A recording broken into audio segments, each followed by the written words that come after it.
Big boss അല്ലേ, ആരാ ഉണ്ടെങ്കിലും ഗെയിം പോകും, ആരുണ്ടെങ്കിലും ആരില്ലെങ്കിലും ഗെയിം പോകും. ഒരു പോസ്റ്റ് ഇട്ടിട്ടുണ്ടായിരുന്നില്ലേ, അതൊരു എന്താ പറയാ, അതൊരു ജോക്ക് അല്ലേ, നമ്മള് ഫ്രണ്ട്സിനെ ടീസ് ചെയ്യില്ലേ, അതുപോലെ ടീസ് ചെയ്യുന്ന പോലെ ഇട്ടതല്ലേ ഞാന്. ചേച്ചി ടിപ്സ് ഒക്കെ കൊടുത്തിട്ടുണ്ടായിരുന്ന പുള്ളിക്ക്? ഇല്ല, ഞാൻ ആർക്കും ടിപ്സ് കൊടുക്കാറില്ല. വൻ തോൽവിയായിരുന്നു, ഞാനെന്ത് ടിപ്പ് കൊടുക്കാനാണ് ബ്രോ? അല്ല, പുള്ളി ഇങ്ങനെ ഇപ്പൊ സ്വയം പുറത്തു വരുമ്പം അല്ലെങ്കിൽ എന്തെങ്കിലും ടിപ്പ് കൊടുക്കാമായിരുന്നു എന്ന് തോന്നിയോ? ഇല്ല, ആ ഗെയിമിനകത്ത് ടിപ്പും ഒന്നും വർക്കാവില്ലപ്പാ. എല്ലാം നമ്മള് സ്വയമേ ചെയ്യുന്ന കാര്യങ്ങളാ, ഒന്നും വർക്കാവില്ല. പുള്ളിയുടെ ആ ഒരു ഡിസിഷനെ ചേച്ചി എങ്ങനെ നോക്കി കാണുന്നത്? അവന്റെ തീരുമാനങ്ങളല്ലേ, അവന്റെ തീരുമാനങ്ങളാണ്. അതിൽ അഭിപ്രായം പറയുമ്പോഴും ഞാനോ നമ്മളാരും ആൾക്കാരല്ല. അല്ല, നിൽക്കുമായിരുന്നെങ്കിൽ നന്നായെന്ന് തോന്നിയോ? Definitely he was a very good game. ഒരു ഫൈനൽ 5-ൽ എത്തും തോന്നിയിരുന്നു.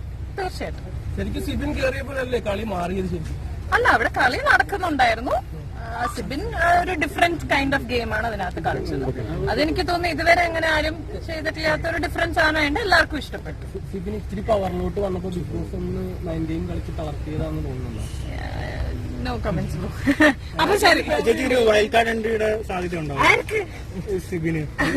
എനിക്ക് തോന്നുന്നില്ല. അവർ ഇന്നലെ അങ്ങനെയല്ലേ അനൗൺസ് ചെയ്തത്. എന്നേക്കുമായി വിട പറഞ്ഞു എന്ന് പറയുന്ന കണ്ടസ്റ്റൻസിനെ സാധാരണ തിരിച്ചു കയറ്റാറില്ല എന്നാണ് എന്റെ ഒരു അറിവ്. ചേച്ചിക്കൊരു വൈൽഡ് കാർഡ് എൻട്രി കിട്ടി. എന്റെ പൊന്നണിയോ, ഫിനാലേക്ക് ചേച്ചി ഉണ്ടാവോ? അയ്യോ ഇല്ല. വിളിച്ചാ പോവോ? ഫിനാലേക്ക് വിളിച്ചാ പോവോ? ഇല്ല. അല്ല, എന്നെന്തിനാ വിളിക്കണേ ഫിനാലേക്ക്? ഞാനല്ലല്ലോ contestant. Okay, bye. Thank you guys, by.